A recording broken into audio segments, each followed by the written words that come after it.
नमस्कार दोस्तों, मैं किस्सा बाज वाला लेकर आया हूँ। कन्हैयालाल माणिकलाल मुंशी जी द्वारा रचित बहुप्रसिद्ध पुस्तक पांच पांडव कृष्णावतार खंड 3 से। यह पुस्तक द्रौपदी स्वयंवर से लेकर हस्तिनापुर और श्री कृष्ण के सफल योगदानों के अलावा कहीं दूर तक फैला हुआ है। इस पुस्तक में हम कई कहानियों का गुच्छा लेकर आए हैं। दोस्तों, अगर यह कहानी आपको पसंद आए तो इसे लाइक, सब्सक्राइब और शेयर जरूर करें। तो आइए बिना देर किए शुरू करते हैं हम आज की कहानी। कहानी का शीर्षक है पितृनिष्ठ पुत्री। दूसरे दिन सवेरे धृष्टद्युम्न आए। उनके मुख पर रात्रि जागरण के चिन्ह थे। वे द्रौपदी से मिलने के लिए कृष्ण को आम्र कुंज में ले जाने के लिए आए थे। कृष्ण ने अपना उत्तरीय लिया, मुकुट पहना और पांचाल की राजकुमारी कृष्णा से मिलने के लिए प्रस्थान किया। राजकुमारी ने कृष्ण की सादर अभ्यर्थना की। वह अपने भाइयों धृष्टद्युम्न और सत्यजित के साथ कृष्ण के सामने बैठी। कृष्ण ने देखा कि शिखंडी यहाँ भी अनुपस्थित था। फूलों से सजा अपना मस्तक आकर्षक ढंग से झुकाकर वह नम्रतापूर्वक नीचे की ओर देखती रही। पांचाल कुमारी, यद्यपि आपसे मेरा इस प्रकार मिलना प्रथा के विरुद्ध है, किंतु महाराज की यही इच्छा थी, कृष्ण ने कहा। द्रौपदी ने सिर उठाया और अपनी बड़ी बड़ी सुंदर आंखें उसने कृष्ण पर जमा दी। फिर उसने धीमे और झिझकते हुए स्वर में कहा, मैंने पिताजी से कहा था कि मैं आपसे मिलना चाहती हूँ। यद्यपि एक कुलीन कन्या के लिए मर्यादा विरुद्ध था। फिर उसने स्पष्ट शब्दों में कहा। यह स्पष्टता संभवतः उसके पिता की देन थी, किंतु उसके विनम्र व्यवहार से बिल्कुल मेल नहीं खाती थी। मैं स्वयं आपसे पूछना चाहती थी कि क्या आप हमारी सहायता करेंगे? युवा राजकुमारी की स्पष्टवादिता से कृष्ण के मन में प्रशंसा के भाव भर गए। अपनी सहज मोहक स्मित के साथ उन्होंने कहा, राजकुमारी, आप और आपके पिता इतने दयालु हैं कि मैं आपकी किसी बात को अस्वीकार नहीं कर सकता।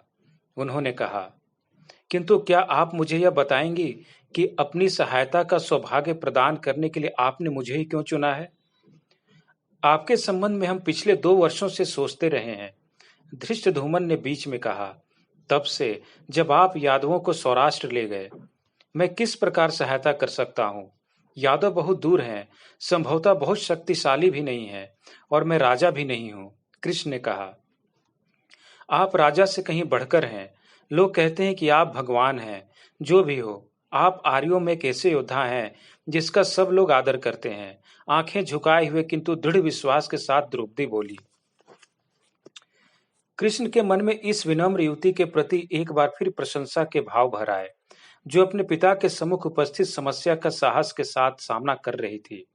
वासुदेव, गुरु सांदीपनि हमें आपके संबंध में सब कुछ बताते रहे हैं, धृष्टद्युम्न ने बीच में कहा। उन्होंने कहा था कि जरासंध भी आपसे भयभीत रहता है।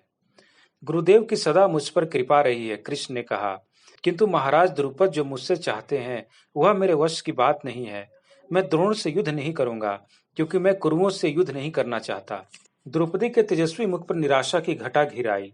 कुछ देर भूमि पर दृष्टि गड़ाए रखकर उसने उस सांस ली। तो आप हमारी सहायता नहीं करेंगे? लगभग न सुन पड़ने वाले स्वर में उसने पूछा। जिस करुण स्वर से उसने यह बात कही, उससे और उसकी आंखों में एकत्रित हो रहे आंसुओं से कृष्ण द्रवित हो उठे। मैं महाराज की सहायता कर सकता हूं और करूंगा, कृष्ण ने कहा, किंतु जिस रूप में आप सभी चाहते हैं उस रूप में नहीं। उन्हें लगा कि समूचे राज परिवार ने उन पर जो विश्वास बना रखा है उसे तोड़ देना कायरता है। उनके धर्म ने जिस महान कार्य में उन्हें लगा रखा है उससे मुंह फेरना है।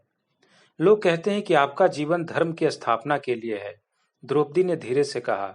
हम केवल इतना चाहते हैं कि आप हमारी सहायता करके उसकी स्थापना करें। क्या आपको पता है कि द्रोण ने हमारे साथ कैसा पाशविक व्यवहार किया है? अपने स्वर में नई आशा भरकर कृष्ण की ओर देखते हुए उसने पूछा। मैं थोड़ा बहुत जानता हूँ, पूरी बात नहीं, कृष्ण बोले। तो मैं आपको बताऊंगी। उनके मुख पर निसंकोच देखते हुए द्रौपदी ने कहा, मेरे पिता अहिच्छत्र में एक यज्ञ कर रहे थे। वे मंदिर में देवाधिदेव की पूजा करके धार्मिक ब्राह्मणों से घिरे अभी अभी बाहर निकले थे। द्रोण और उनके शिष्यों ने धार्मिक नियमों का उल्लंघन करके मंदिर के प्रांगण में प्रवेश किया और उन निशस्त्र लोगों को घेर लिया। अर्जुन ने दूर स्थित एक वृक्ष के निकट से शरसंधान किया। एक बाण ने उन्होंने मेरे पिता के मुकुट को भूमि पर गिरा दिया। दूसरे से उन्होंने उनके दाहिने कुंडल के 2 टुकड़े कर दिए और तीसरे से उनके पांव को घायल कर दिया। अपना धनुष उठाने से पहले ही मेरे पिता गिर पड़े। जिन लोगों ने उन्हें घेर रखा था वे भयभीत होकर भाग खड़े हुए। उसके बाद भीम और अर्जुन आर्यावर्त के राजाओं में सबसे उदार मेरे पिता को बांधकर द्रोण के निकट खींच कर ले गए, जैसे वे कोई चोर हों। राजकुमारी ने अपनी बात समाप्त की। उसकी सुंदर आंखें रोष से जल रही थीं और छाती धड़क रही थी। कृष्ण चुपचाप आगे की बात सुनने की प्रतीक्षा करते रहे। मेरे पिता के हृदय पर इतना आघात न लगा होता यदि अर्जुन के साथ उन्होंने विरोचित रूप से युद्ध किया होता, किंतु द्रोण युद्ध नहीं करना चाहते थे। वे मेरे पिता को अकस्मात बंदी बनाना चाहते थे, अपने लोगों के सामने उनका अपमान करना चाहते थे, अपने सामने उन्हें रेंगने को विवश करना चाहते थे। अंत में जब मेरे पिता ने अपनी प्रतिज्ञा तोड़ने के लिए क्षमा याचना की और अपनी कुछ भूमि द्रोण को सौंप दी, तभी उन्हें छुटकारा मिला। किंतु द्रोण इससे भी संतुष्ट नहीं हुए। उन्होंने हमारी भूमि पर अधिकार कर लिया, हमारी प्रजा के पास जो कुछ था वह छीन लिया और उन्हें भूखी प्यासी तथा असहाय स्थिति में वहां से खदेड़ दिया। द्रौपदी कोई पुरानी कथा नहीं सुना रही थी। वह अपने पिता के अपमान की घटना का वर्णन इस प्रकार कर रही थी मानो वह उस समय अपनी कल्पना में उसे प्रत्यक्ष देख रही हो। और जब वह उन घटनाओं के साथ एक बार फिर तदाकार हो गई थी, उसका स्वर क्रोध से कांप रहा था, उसकी आंखें जल रही थीं और उसका चेहरा उद्दीप्त हो गया था। तब उसने एकाएक अपने को संयत किया और कुछ देर के लिए चुप हो गई। वासुदेव, आप कहते हैं कि आप मेरे पिता की इच्छा अनुसार हमारी सहायता नहीं करेंगे, किंतु हम सभी उसे उसी रूप में चाहते हैं जैसी उनकी इच्छा है। द्रौपदी ने अपने पिता का समर्थन करते हुए गर्व से ऊपर देखकर कहा। कृष्ण द्रौपदी की भावनाओं को समझ सकते थे। वे प्रशंसा के भाव से मुस्कुराए। थोड़ी देर बाद द्रौपदी ने फिर कहना आरंभ किया, वासुदेव, आप मेरे पिता को नहीं जानते। उन्होंने सदा सत्यनिष्ठ जीवन बिताया है। वे अपनी प्रजा के लिए पिता के समान रहे हैं। उन्होंने किसी के प्रति कभी अपने मन में विद्वेष को नहीं टिकने दिया। द्रौपदी की आंखों में गहरी प्रीति की आभा झलकी, किंतु उन क्षणों की कटुता वे कभी नहीं भूल सकते जब भीम और अर्जुन उन्हें बांध कर ले गए थे और द्रोण के चरणों में डाल दिया था। उसी क्षण से वे बदल गए हैं। हम सभी बदल गए हैं। उसके बाद महीनों तक मेरे पिता इतने भयानक रूप से आहत रहे थे कि ग्लानि होने के कारण उन्होंने गंगा में आत्म विसर्जन कर दिया होता, किंतु हम मातृहीन बच्चों ने, जिनका पालन पोषण उन्होंने मां की अपेक्षा भी अधिक सावधानी से किया था, उनके सम्मुख इस अपमान का बदला लेने की प्रतिज्ञा की। उसने दृढ़ निश्चय के साथ ऊपर देखकर कहा, और हम बदला लेकर रहेंगे। कृष्ण ने दहकते कपोल देखे। उनकी आंखें आग उगलती आंखों से मिली। उन्होंने थरथराता स्वर सुना। ये सभी दुर्लभ पितृ प्रेम के साक्षी दे रहे थे। उन्हें प्राय ऐसा प्रतीत हुआ कि वे किसी दैवी व्यक्तित्व के सम्मुख हों।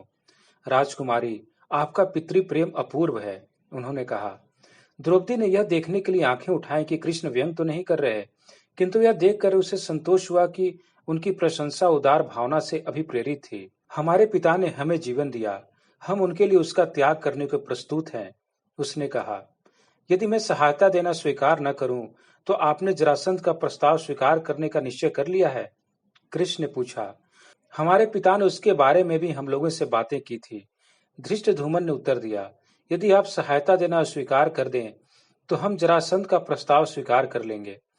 यदि उनके पौत्र मेघसंधि के साथ द्रौपदी का विवाह हुआ, तो दोनों की सम्मिलित सेनाएं मेरे पिता के नायकत्व में कुरुओं पर आक्रमण करेंगी और आर्यावर्त धधक उठेगा, कृष्ण ने मुस्कुराकर कहा। द्रौपदी ने कटुता से कहा, आर्यावर्त तो तभी जलकर राख हो गया जब मेरे पिता जैसे साधु स्वभाव के राजा को अधर्म से बंदी बनाकर उस दंभी ब्राह्मण के चरणों में डाला गया। उसने अपनी बात आगे बढ़ाई।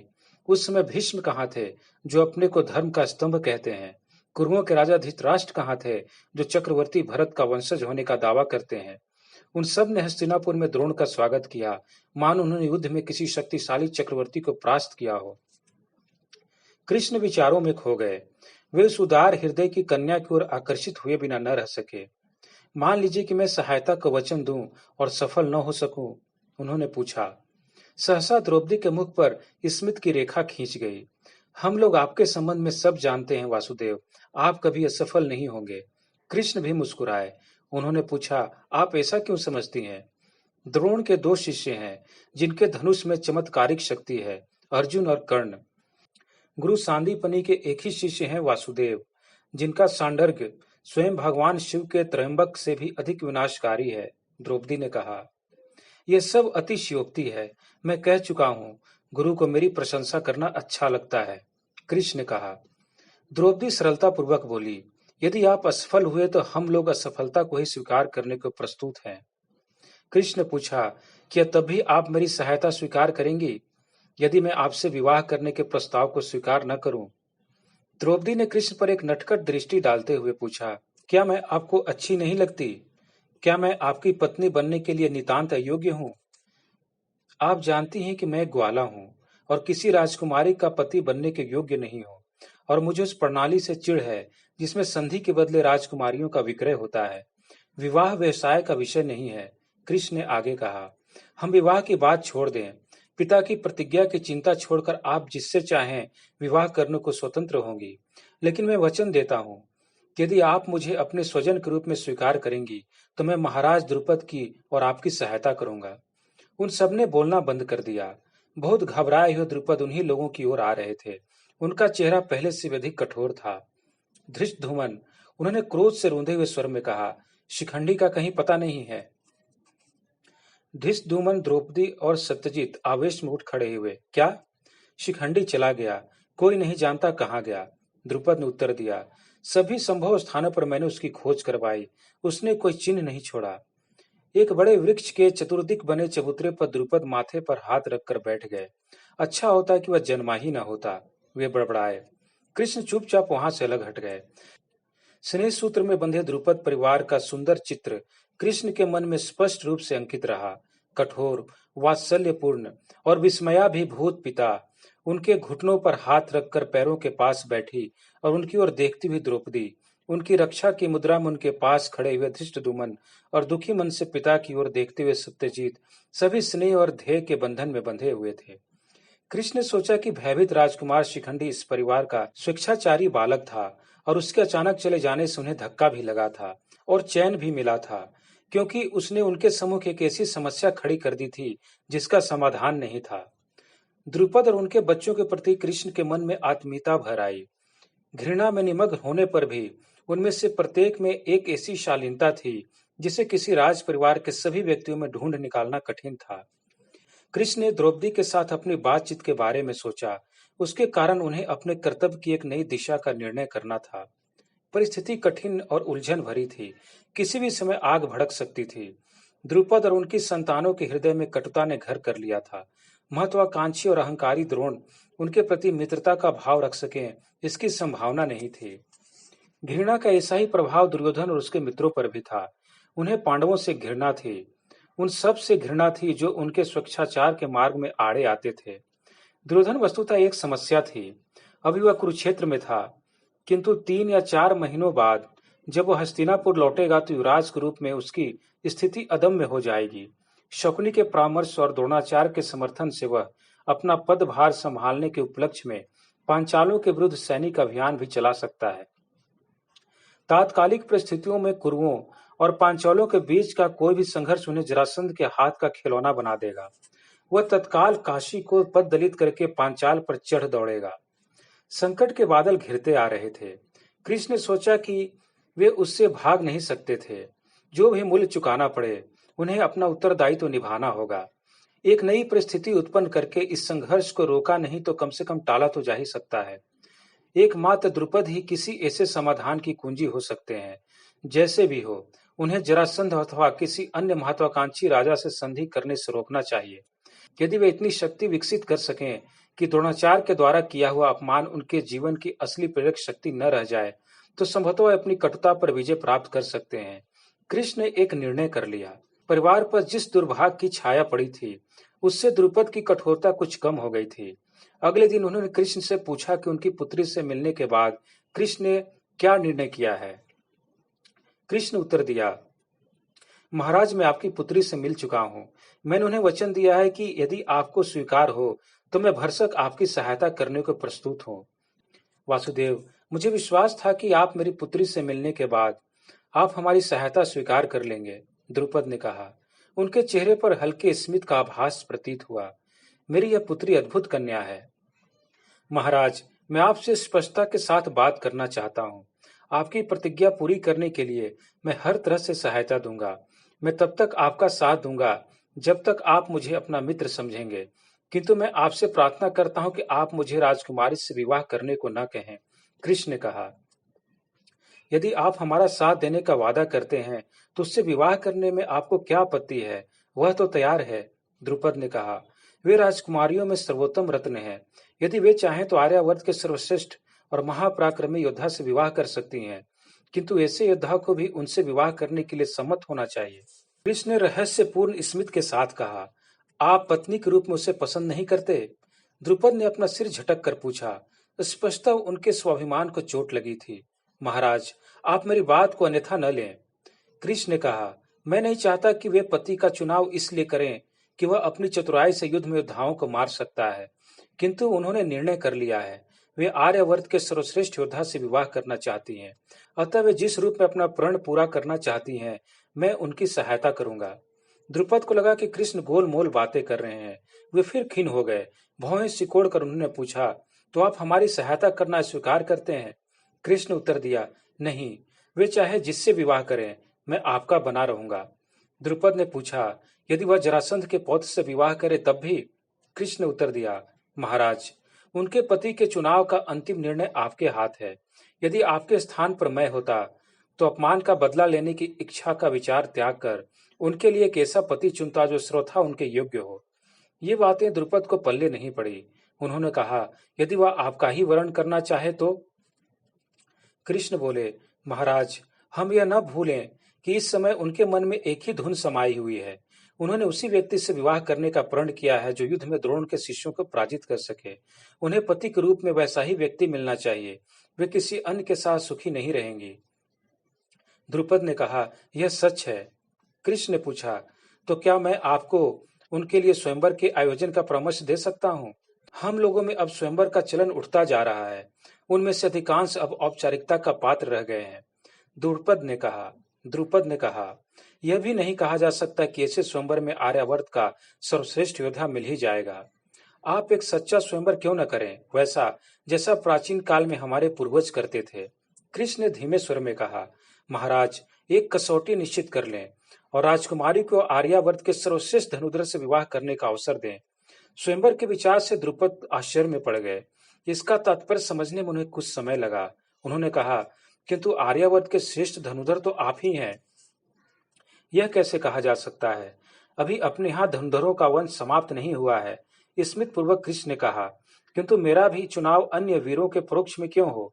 आप अधिक से अधिक राजाओं को आमंत्रित करें, उनके सम्मुख एक कड़ी कसौटी रखें और उसमें सफल होने वाले को युवरागी के और उसमें सफल होने वाले को युवरागी के और उसमें सफल होने वाले को युवरागी अपने पति के रूप में चुने। द्रुपद ठुठी पर हाथ रखकर इस प्रस्ताव का तात्पर्य समझने की चेष्टा करते रहे। इसकी संभावनाएं उनके मन में उभरने लगी थीं। कृष्ण कहते गए, बहुत से शक्तिशाली राजा और निष्णात योद्धा जो आपके साथ संबंध बनाने के इच्छुक हैं, इस स्वयंवर में आएंगे। इस प्रकार उस समय आप शक्ति के केंद्र बन जाएंगे। आप अधिक मित्र बना सकेंगे। आपसे किसी की शत्रुता नहीं रहेगी, क्योंकि आपको सभी के प्रति निष्पक्षता का श्रेय मिलेगा। अंत में मैं आपको विश्वास दिलाता हूँ, आप कहीं अधिक शक्तिशाली बन जाएंगे। फिर वे खुलकर हंसने के बाद बोले, यदि आप मित्रता स्थापित करने के लिए अभी मुझे जमाता के रूप में चुन लेंगे तो बहुत से राजा आपके शत्रु बन जाएंगे। फिर वे खुलकर हंसने के बाद बोले, यदि आप मित्रता स्थापित करने के लिए अभी मुझे जमाता के रूप में चुन लेंगे तो बहुत से राजा आपके शत्रु बन जाएंगे। थोड़ी देर तक सोचने के बाद द्रुपद ने कहा, और यदि मेरी कसौटी पर कोई भी खरा न उतरा तो? कृष्ण ने कहा, महाराज, तब स्वभावतः आप और राजकुमारी स्वयंवर में उपस्थित राजाओं में से किसी को भी चुन सकेंगे। और मान लीजिए कि उसने आप ही को चुना। द्रुपद ने मुस्कुराते हुए पूछा, स्वयंवर का आयोजन करने और मित्रों की संख्या बढ़ाने की संभावनाओं पर विचार करते हुए उस क्षण उनका मन द्रोण के प्रति घृणा भाव से विरक्त हो गया। स्वयंवर का आयोजन करने और मित्रों की संख्या बढ़ाने की संभावनाओं पर विचार करते हुए उस क्षण उनका मन द्रोण के प्रति घृणा भाव से विरत हो गया। यदि मैं कसौटी पर खरा न उतरूं तो निश्चय ही मैं द्रौपदी से विवाह करने के योग्य नहीं होऊंगा, क्योंकि वे पति के रूप में किसी अजय योद्धा को पाना चाहती हैं। कृष्ण ने मुस्कुराकर कहा, जो भी हो, यादव आपके पक्ष में रहेंगे और मैं अपना वचन निभाऊंगा। द्रुपद गंभीरता पूर्वक विचार करते हुए थोड़ी देर तक मौन रहे। उसके बाद उन्होंने धीरे धीरे कहा, वासुदेव, निश्चय ही आपके सुझाए स्वयंवर के द्वारा मेरी शक्ति बढ़ेगी। अनंतर उन्होंने कृष्ण को एक नई दृष्टि से देखा। किसी प्रकार का बदला चाहे बिना उन्होंने मैत्री का जो हाथ बढ़ाया था, वह द्रुपद की सज्जनता और समान भावना के लिए चुनौती थी। क्षण भर के लिए वे अपने हृदय की कटुता को भूलकर इस युवक की सच्ची प्रशंसा भावना में खो गए। उन्होंने कहा, वासुदेव, मुझे एक वचन दीजिए, चाहे जो भी हो, आप मेरे हितैषी बने रहेंगे, भले ही मेघसंधि या दुर्योधन या शिशुपाल प्रतियोगिता में विजय हो जाए। मैं वचन देता हूं, कृष्ण ने उत्तर दिया, किंतु मैं आपको विश्वास दिलाता हूं कि उनमें से किसी के लिए सरल न होगा। द्रुपद ने पूछा, आप ऐसा क्यों कहते हैं? महाराज, यदि आप आज्ञा दें तो मैं आचार्य श्वेतकेतु को स्वयंवर की व्यवस्था का भार सौंप दूं। जब गुरु सांदीपनि यहाँ पधारेंगे तो वे यह निश्चय करेंगे कि कसौटी क्या हो। कहकर कृष्ण ने बात आगे बढ़ाई, किंतु अंतिम क्षण तक किसी को यह पता न चलने पाए कि धनुर्विद्या की कसौटी पर चुनाव निर्भर है। क्या आप उन्हें यह समझने देना चाहते हैं कि जिस किसी का वरण करने के लिए कृष्णा स्वतंत्र होगी, यह तो छल करना होगा। द्रुपद ने कहा, क्यों? क्या स्वयंवर में अंतिम क्षण तक वधु यह निर्णय करने के लिए स्वतंत्र नहीं होती कि उसके पति में क्या गुण होने चाहिए? कृष्ण ने पूछा। हाँ, होती तो है, द्रुपद ने उत्तर दिया। तो युवरागी समागत राजाओं के सम्मुख निर्णय कर सकती है और इस बात की घोषणा कर सकती है कि वह किस प्रकार पति का चुनाव करेंगी। कृष्ण ने कहा। द्रुपद ने एक निश्वास छोड़ा। वासुदेव, मैं नहीं जानता कि थोड़े ही दिनों में मुझे आप पर इतना विश्वास क्यों हो गया और आपका परामर्श मानकर मैं उचित कार्य कर रहा हूं या नहीं, किंतु जो भी हो, यदि आप मेरा प्रण पूरा करने में मेरी सहायता करने का वचन पालन करेंगे तो मैं उसे स्वीकार करना चाहता हूं। महाराज, यदि स्वयंवर सफलतापूर्वक हो गया तो मुझे विश्वास है कि आप इतने शक्तिशाली हो जाएंगे कि किसी पर हाथ उठाए बिना ही आप अपने अपमान का बदला ले लेंगे। आप आर्यों के सर्वश्रेष्ठ धनुधर को जमाता के रूप में अपना बना लेंगे। वैसी स्थिति में उसके मित्र भी आपके मित्र बन जाएंगे। जो निराश होंगे उनके लिए भी असंतोष का कोई कारण न रहेगा। कृष्ण ने कहा। द्रुपद ने पूछा, यादव भी आएंगे न? हाँ, बलराम के नेतृत्व में हम भी आएंगे और आपका साथ देंगे, और कुर्मियों की सहायता होने पर भी द्रोण इस योग न रह जाएंगे कि उनकी बात भी सोची जा सके। कृष्ण ने कहा। द्रुपद ने भौवें चढ़ाई। इससे मेरी प्रतिज्ञा पूरी नहीं होगी। अपनी कठोर मनः स्थिति में लौटते हुए वह बोले। कृष्ण ने कहा, महाराज, अधीर न हो। आपका प्रण अपने अपमान का बदला लेना है। अपना प्रण पूरा करने का इससे उत्तम मार्ग और क्या हो सकता है कि आप इतनी शक्ति अर्जित कर लें कि द्रोण महत्वहीन हो जाएं। बात जिस ढंग से कही गई थी उससे द्रुपद प्रभावित हुए। कृष्ण के सुंदर बच्चों जैसे चेहरे में अद्भुत परिवर्तन हो गया था। उसमें शक्ति की झलक थी। उनकी आंखों में दृढ़ निश्चय था। द्रुपद आश्वस्त हो गए। द्रुपद ने पूछा, तो आपको विश्वास है कि मेरा प्रण पूरा हो जाएगा? कृष्ण ने उत्तर दिया, मुझे पूरा विश्वास है। मैं उसे पूरा होता देखने के लिए प्रतिबद्ध रहूंगा। स्वयंवर की प्रतियोगिता में आप सम्मिलित होंगे ना? द्रुपद ने पूछा। उनका मन अभी तक कृष्ण को जमाता के रूप में पाने के लिए अड़ा हुआ था। कृष्ण ने उत्तर दिया, यदि वैसी मेरी इच्छा हुई, अन्यथा नहीं, किंतु मुझे विश्वास है कि जो कसौटी पर खरा उतरेगा वह संसार का सर्वश्रेष्ठ धनुधर होगा।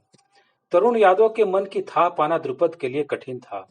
सहसा उनके सम्मुख असीम शक्ति का क्षितिज उद्घाटित हो गया। उन्हें लगा कि यदि उनके अतिथि की योजना को कार्यान्वित किया गया तो वर्तमान समय के समान कटुता में घुलते रहने की अपेक्षा वे अपना प्रण पूरा करने के लिए अधिक अच्छी स्थिति में रहेंगे। उन्होंने कृतज्ञता पूर्वक कृष्ण की ओर देखा। वासुदेव, आपके परामर्श के अनुसार मैं स्वयंवर का आयोजन करूंगा। मैं आप पर पूरा भरोसा करूंगा। यदि आपकी योजना असफल हो जाएगी तब भी मैं कुछ खोऊंगा नहीं, द्रुपद ने कहा। कृष्ण मुस्कुराए। यदि योजना असफल हुई तो केवल मैं सब कुछ खो दूंगा। सब कुछ खो देंगे? द्रुपद ने आश्चर्य प्रकट किया। मैं आपके जैसा मित्र खो दूंगा। द्रौपदी को दिया हुआ मेरा वचन भंग हो जाएगा। संसार के सभी राजाओं की दृष्टि में मैं यादवों को नीचा गिराऊंगा। कृष्ण ने कहा। और फिर जैसे अपने आप से बातें करते हो। कृष्ण आखिर है क्या? वह जो है वही है, क्योंकि वह कभी अपने धर्म से विमुख नहीं हुआ। दुर्लभ भावातिरेक से द्रुपद ने अपने दोनों हाथ कृष्ण के कंधों पर रख दिए। वासुदेव, मैं सब कुछ आपके ऊपर छोड़ देता हूँ। उद्बोधन और श्वेतकेतु का आप जो भी आदेश देना चाहें दीजिए। कृष्ण ने पूछा, क्या आप मेरा एक छोटा सा परामर्श और स्वीकार करेंगे? क्या? द्रुपद ने पूछा। कृष्ण ने कहा, कल ही घोषणा करा दीजिए कि आप अगले साल चैत्र मास में स्वयंवर का आयोजन कर रहे हैं। उत्साह से द्रुपद का चेहरा चमक उठा। ऐसा ही होगा। कहकर द्रुपद मुस्कुराए।